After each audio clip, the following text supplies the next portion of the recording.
Anurag Kashyap doesn't want Kashmir Files to be the official entry of India in Oscar.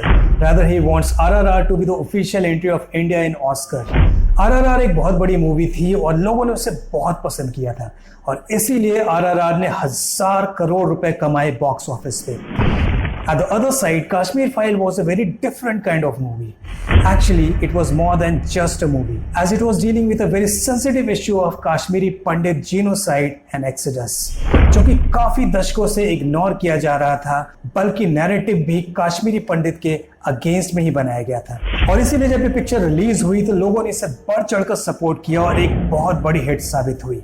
हालांकि liberal ecosystem ने इस movie को बर्बाद करने के लिए कोई कसर नहीं छोड़ी थी, but even then due to the public support Kashmir file emerged as a winner.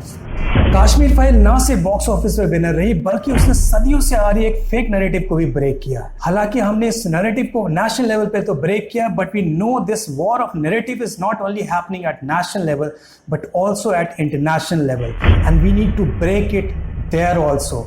और इसीलिए कश्मीर फाइल का ऑस्कर में जाना बहुत जरूरी है और यही अनुराग कश्यप जैसे लोग नहीं चाहते. अनुराग कश्यप को बहुत अच्छे से पता है कि लोग बॉलीवुड से खफा हैं एंड बॉयकॉट बॉलीवुड की मुहिम चल रही है. इसीलिए अनुराग कश्यप ने बड़ी चालाकी से एक ऐसी मूवी को कश्मीर फाइल के अगेंस्ट खड़ा कर दिया जो लोगों का ऑलरेडी फेवरेट है. सो अनुराग कश्यप ने बेसिकली उसी पुराने ब्रिटिश ट्रिक को यूज किया जिसे हम डिवाइड एंड रूल के नाम से जानते हैं. But fortunately time has change now and audiences are no more a fool. हालांकि अनुराग कश्यप को अपनी मूवी के बारे में ज्यादा चिंता रहनी चाहिए क्योंकि उनकी लेटेस्ट मूवी दोबारा भी बॉक्स ऑफिस पे बुरी तरह से पिट गई है.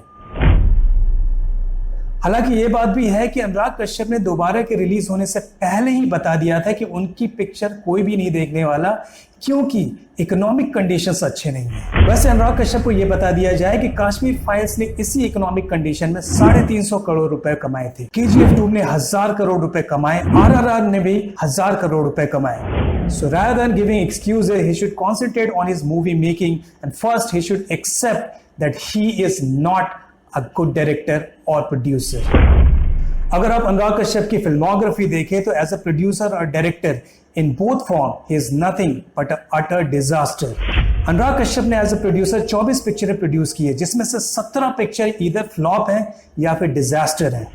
एज अ डायरेक्टर उन्होंने 14 पिक्चरें बनाई हैं जिसमें से 11 पिक्चर्स या तो फ्लॉप हैं या फिर डिजास्टर हैं. सो बेसिकली अनुराग कश्यप को सारी चीजों के बारे में पता है, economy, inflation, law, feminism, everything except how to make a hit movie. वैसे तो अनुराग कश्यप अक्सर आपको दिख जाएंगे सिस्टम के अगेंस्ट खड़े होते, but in reality he is not standing against the system but he is standing against the current government. और ऐसा क्यों? क्योंकि उनके आका और जो उन्हें फंड प्रोवाइड करते हैं they are break India forces. The ecosystem project him as a fearless person who is standing against the system but in reality he is not. अगर वो इतने ही फियरलेस होते तो वो सिर्फ नरेंद्र मोदी के अगेंस्ट में नहीं बोलते बल्कि नेपोटिज्म के किंग करण जौहर के बारे में भी बोलते हैं. बट जब करण जौहर की बारी आती है तो वो दुम हुलाते हुए एक कुत्ते की तरह नजर आते हैं. और अब तैमूर की अम्मा और मुगल प्रोडक्शन की इकलौती ओनर करीना कपूर खान के बाद आलिया भट्ट ने भी उनकी उसी स्टेटमेंट को दोहरा दिया है जो उन्होंने कुछ समय पहले दिया था. If you don't like it, don't watch it. So I'm saying at the end of the day, you use that fuel and you put it into your movies. I can't keep defending myself verbally. Yeah. I'll do it through my work. And if you don't like me, don't watch me. I can't help it. अब इसे कहते हैं खिसियानी बिल्ली खंबा नोचे और Bollywood celebrities का अब यही हालत है. अब इतने बॉयकॉट के बाद उन्हें समझ में नहीं आ रहा है कि वो कैसे रिएक्ट करें. हर एक सेलिब्रिटी अपनी अपनी तरह से रिएक्शन दे रहा है. जैसे कि हमारी अपनी डिप्रेशन क्वीन और चरसी दीपिका पादुकोण ने हाल ही में अपने गृह प्रवेश का फोटो शेयर किया है जहां कि वो हिंदू रीति रिवाज से अपनी गृह प्रवेश कर रही है. वहीं दूसरी तरफ तापसी पन्नू अपनी 12वीं फ्लॉप के बाद अपनी हिंदुइज्म को डिस्प्ले कर रही है. हालांकि ये बहुत बड़ी मिस्ट्री है कि इतने सारे फ्लॉप देने के बाद भी तापसी पन्नू को पिक्चरें कैसे मिलती है.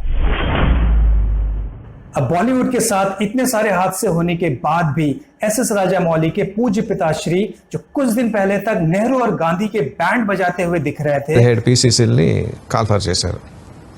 చేసిన ఆయన నెక్స్ట్ నుంచి ప్రైమ్ మినిస్టర్ కావాలి. ప్రైమ్ మినిస్టర్ కావాలంటే కాది వేసుకుంటే సరిపోదు. దేశ విదేశాలతో మాట్లాడాలి, ఎడ్యుకేషన్ ఉండాలి, చదువు ఉండాలి. అలాంటివన్నీ ఉన్నవాడు Nehru. My choice is Nehru. మీరు ఎవరిని అనుకుంటారో మీరు ఎన్నుకోండి అని చెప్పాను. 17 మంది పిసిసి ప్రెసిడెంట్లు అండి. గాంధీ గారి 17 మంది ఎదురుకుండా ఉన్నారండి. చీట్లు రాసేమన్నారండి. You know the result? 15 people lost for Mr. Patel. 1 for Kripalani, 1 is a blank. If Gandhi has any respect towards democracy, he should have elected Mr. Patel. अब उन्होंने अनाउंस कर दिया है कि वो एक पिक्चर बनाने वाले हैं राष्ट्रीय स्वयंसेवक समाज पर, यानी आरएसएस पर. मुझे घर जाना है, मुझे अपने घर जाना है.